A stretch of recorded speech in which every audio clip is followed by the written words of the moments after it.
देखिए, इस देश के अंदर स्थिति भारतीय जनता पार्टी के राज में ये है कि जो बेटियों के साथ बलात्कार करता है, उसके निकलने के बाद उसको फूल मालाओं से उसका स्वागत किया जाता है। सड़कों पर जनता उसके समर्थन के लिए खड़ी रहती है। लेकिन वहीं जब एक बेटी के साथ बलात्कार हो जाता है, जब वो धरना प्रदर्शन करती है जंतर मंतर पर, तो एक भी व्यक्ति उसके साथ खड़ा नहीं होता। क्यों?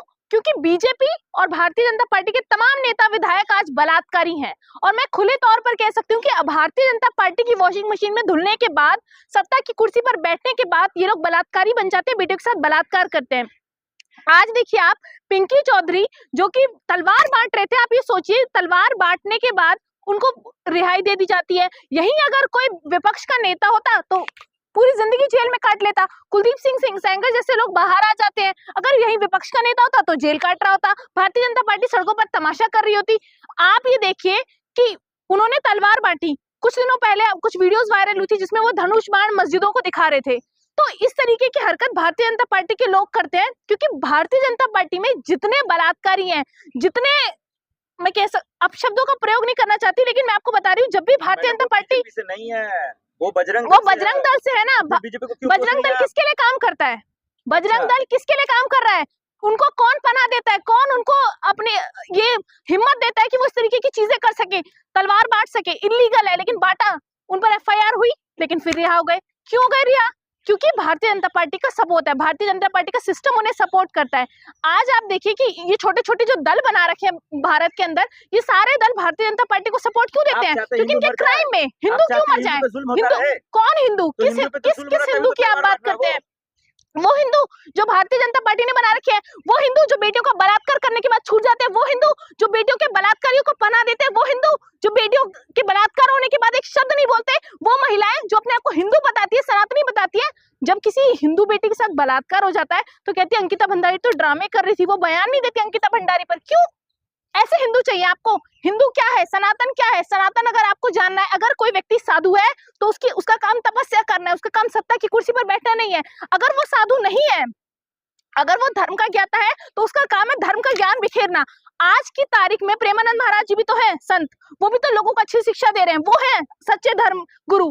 तो धर्म गुरु का काम होता है लोगों को अच्छी शिक्षा देना। धर्म गुरु का काम ये नहीं होता कि आप तलवार लेके लोगों को लड़ाइए, आप तीर बाण चढ़ाइए मस्जिदों पर, आप मस्जिदें उड़ा दीजिए, आप हिंदू मुस्लिम करिए, आप धर्म के नाम पर लड़ाइए। तलवार सुरक्षा के लिए दी थी। सुरक्षा के लिए पुलिस नहीं है हमारी। और अगर नरेंद्र मोदी जी और अमित शाह को लगता है कि हमारी पुलिस किसी काम की नहीं है, तो फिर तो तलवारें बांटिए, उनको कहिए जाए बांटे। मोदी जी ऑर्डर दे दे कि हम तो सुरक्षा संभाल नहीं सकते, अमित शाह जी कहते हम नहीं संभाल सकते, तलवारें बांटिए, काटिए लोगों को। ये चाहते हैं काटो की राजनीति, मरो काटो, यही चाहते हैं भारतीय जनता पार्टी के लोग। तो बटेंगे तो कटेंगे, बात समझिए। हिंदुओं को एक तो करेगा ना कोई। बांटने का काम तो इस देश में कई सालों से चला रहा है। जब तक ये नेता सत्ता की कुर्सी पर बैठेंगे, जब तक ये अनपढ़ नेता सत्ता की कुर्सी पर बैठेंगे, तब तक देश में बांटने का काम होगा। आपको हिंदू धर्म याद आ जाता है, लेकिन कभी आपको फिर दलित अपने आप से अलग लगने लगते हैं। लेकिन जब बात हिंदू मुस्लिम की आती है तो आप सब एक, हम तो सनातनी है। सनातनी कहाँ है आप? कोई अपने आप को यादव बताता है, कोई अपने आप को पोद्दार बताता है, कोई अपने आप को शर्मा बताता है। सबकी अपनी अपनी जाति है और जाति के नाम पे आपस में लड़ते रहेंगे। लेकिन जब बात हिंदू मुस्लिम की आएगी तो फिर हम एक धर्म के कैसे होंगे? अगर आपको की हत्या क्यों नहीं दिख रही आपको? मेरे को दिख रही है हिंदू की हत्या, तभी तो कह रही हूँ, मैं वही तो कह रही हूँ। अंकिता भंडारी हिंदू थी कि नहीं थी? अंकिता भंडारी हिंदू थी। बिल्किस बानो की रेपिस्ट को जब माला पहना दी गई, जब आवाज उठाई गई, तो इन्होंने कहा कि इन्हें दर्द है कि बिल्किस बानो के लिए आवाज उठा रहे हैं ये लोग। लेकिन आज जब अंकिता भंडारी के लिए आवाज उठा रहे हैं, तो क्यों सनातनी खड़े नहीं? सनातनियों को खड़ा होना चाहिए था इस बेटी के साथ। और मैं आपको कह रही हूँ दावे के साथ, उत्तराखंड की कई महिलाएं जो भारतीय जनता पार्टी में है, जो सनातनी है, वो आज खड़ी है उस बेटी के साथ। लेकिन पिंकी चौधरी क्या चाहते? फिर बेल रद्द हो जाए, फिर जेल भेज? बिल्कुल जेल जाइए, दोबारा जाइए। कुलदीप सिंह सेंगर गए ना, भेजिए इसको भी वापस। छोटी मोटी घटना, उस तलवार से क्या हो सकता था? उपद्रव मच सकता था। उसके बाद ये फिर एक विशेष धर्म को टारगेट करने पहुंच जाते हैं। तो आपको समझने की जरूरत है, अगर आपको सनातन को बचाना है, अगर आपको हिंदू राष्ट्र बनाना है, जिसे आप कहते हैं सो कॉल्ड हिंदू राष्ट्र बनाना है, अगर हिंदू राष्ट्र बनाना है, सनातन को बचाना है, तो सबसे पहले आप धर्म के नाम पर लड़ना बंद कीजिए। सबसे पहले आप जाति के नाम पर लड़ना बंद करा पाएंगे। मैं आपको बता देती हूँ, प्रेमानंद महाराज जी से आप जाएंगे ना, कभी नहीं बोलेंगे वो आपको कि आप बीमार है तो आप अस्पताल मत जाइए। वो कभी नहीं बोलेंगे कि भगवान आपको ठीक कर देगा। वही कहते हैं ईश्वर है, एक एनर्जी एग्जिस्ट करती है। अगर मुसलमान उस एनर्जी को अल्लाह में देखते हैं, अगर हिंदू उस एनर्जी को मंदिर में देखते हैं, भगवान में देखते हैं, क्रिश्चियन उस एनर्जी को चर्च में देखते हैं, तो ये हमारी मर्जी है। इस पर किसी का जोर नहीं चल सकता और हमारा संविधान अधिकार देता है। किसी को पनाह मिलेगा, सब सलाखों के पीछे जाएगा।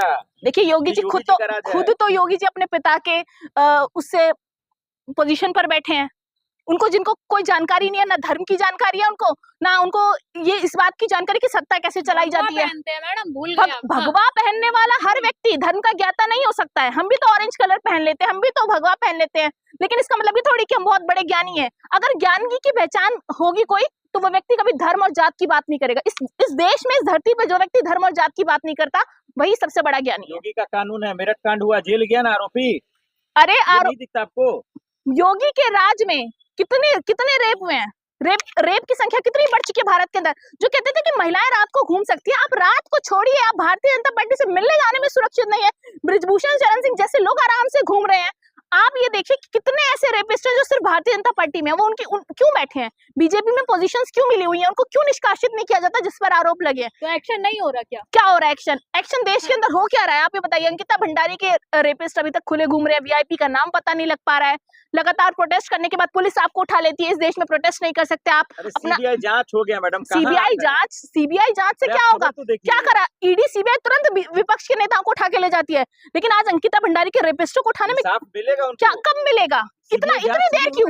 जब पैसे तुम तुरंत जब्त कर लेते हो, विपक्षी नेताओं को तुरंत जेल में डाल देते हो, तुरंत उन पर चार्जशीट फाइल कर देते हो, तो क्यों वीआईपी लोगों को ढूंढ के अब तक भेजा नहीं गया? ये सब बातें हैं, मुद्दा खत्म करने के लिए डिले कर रहे हैं ये लोग। सीबीआई जांच करा दी गई है सरकार बचाने के लिए, लेकिन हम चाहते हैं कि बेटियों को न्याय मिले और इस तरीके के जो उपद्रव मचाते हैं उन सब पर सख्त से सख्त कार्रवाई हो। आप राजनीति कर रही है बस, और कुछ नहीं। देखिए राजनीति, देखिए अंकिता भंडारी वाले मैटर पे, चाहे इस देश में किसी भी महिला पे जब बात आती है तो राजनीति नहीं आती। पहले देश की सुरक्षा, महिलाओं की सुरक्षा आती है।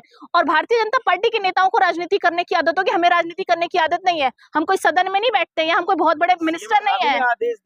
सीएम धामी ने क्यों अरेस्ट नहीं करवाया? जो महिला आकर के अपने पति का नाम ले रही है, वहां के अध्यक्ष का नाम ले रही है, क्यों उन पर जांच नहीं बिठाई गई? क्यों पता नहीं लगाया गया अब तक? क्यों गेस्ट हाउस उड़ा दिया गया? अंकिता भंडारी के पूरे परिवार को क्यों मार दिया गया? कब तक पता लगाइएगा? और कितने साल आपको चाहिए? या तो आपका सिस्टम फेल, अगर आपसे सरकार नहीं चलती तो हटिए ना पद से। विपक्ष बैठेगा, हम बताएंगे कैसे कार्रवाई होती है बेटियों के रेपिस्टों पर। मतलब योगी जी जब से इस देश के अंदर महिलाओं का रेप होने लग गया है, जब से उस पर एक्शन होने लग गया है, तब से महिलाओं को मार दिया जाता है। बिहार में 6 साल की बच्ची के साथ 6 लोगों ने रेप कर दिया, और भारतीय जनता पार्टी के बजरंग दल के लोग ये ज्ञान देते हैं कि आप कपड़े ढंग के पहनिए, आप खुले में मत जाइए, या तो आप बता दीजिए सुरक्षा व्यवस्था ही नहीं है आपके पास। वीआईपी दुष्यंत ने तो कहा कि ये जो एआई का कमाल है, हमको फंसाया जा रहा है, तो वो भी तो देखिएगा। उनकी पत्नी भी एआई से जनरेट हुई थी क्या, जो बयान दे रही थी उनके खिलाफ? उनसे पूछिए ना कि उसको जानते हैं कि नहीं जानते हैं, और नहीं जानते तो फोटो सारी ऐसे वायरल है। कमाल की बात है। जो व्यक्ति पहले कह चुका है, जिसके साथ देखिए जो सबसे करीबी होता है वो हमेशा सच बोलता है, और उनकी की बेटी भी झूठ बोल रही है, वो महिला नहीं है। देखिए कुलदीप सिंह सेंगर, जरूरी थोड़ी कि कुलदीप सिंह सेंगर की बेटी को इस बात की जानकारी है कि उनके पिता किस तरीके के व्यक्ति हैं। वो तो एक बेटी है, वो अपने पिता के लिए अपना दर्द व्यक्त करेगी। लेकिन आप ये भी सोचिए ना, अगर अंकिता भंडारी झूठ बोल रही है, मान भी लेते 1 मिनट के लिए, पूरा परिवार कैसे मरवा दिया? किसने मरवा दिया? क्यों मरवा दिया? और क्यों बीजेपी इस पर जो है आके बयान नहीं देती? बीजेपी ढूंढ के दे किसने मरवाया। उन्होंने नहीं मरवाया तो किसने मरवाया? पूरे परिवार को खत्म करने का मतलब समझते हैं आप कि बहुत बड़ी साजिश की गई थी उस बेटी के साथ, और सच सामने ना आए, कुलदीप सिंह सेंगर बाहर रहे, इसीलिए आज उनकी बेटी लड़ रही है अपने पिता के लिए। लेकिन इस बेटी के लिए कौन लड़ेगा? इसको तो पूरा परिवार ही खत्म हो चुका है। नफरत कौन फैला रहा है? नफरत तो वही फैला रहे हैं जो इस देश के अंदर भगवा के वेश में लोगों को बेवकूफ बनाने के लिए बैठे हुए सत्ता की कुर्सी पर। मैं कह रही हूँ, हमारे पवित्र वस्त्र का इन लोगों ने इतनी गलत तरीके से इस्तेमाल किया है, हमारे धर्म का इतनी गलत तरीके से भारतीय जनता पार्टी ने इस्तेमाल किया कि जिस दिन सत्ता बदलेगी, दोबारा धर्म के नाम पर इस देश में लड़ाई नहीं होगी।